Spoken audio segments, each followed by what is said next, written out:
Welcome back, guys, to another video of Big Boy Tactical. Today here we have Back in Black. This Back in Black is a 223-556.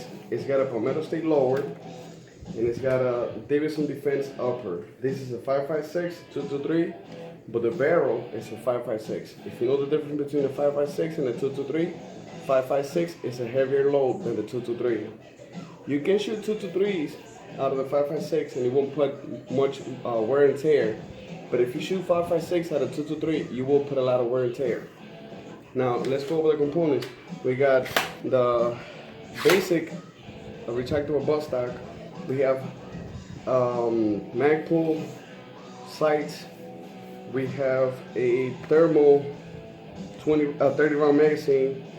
You know, the conventional fire safety release. A stage 2 trigger and the standard trigger handle. Nothing special about it. And this is the Back in Black. That also comes with a Heckler Patch GI style magazine. Guys, thank you for watching the video. Don't forget to like, share, and subscribe, and tell all your friends about it. And keep coming back so you can see a couple more videos of the latest things that I've done. We have a new project coming up soon. It's called the Destro 300 Blackout. We'll keep you posted on it and come back soon. Thank you, guys.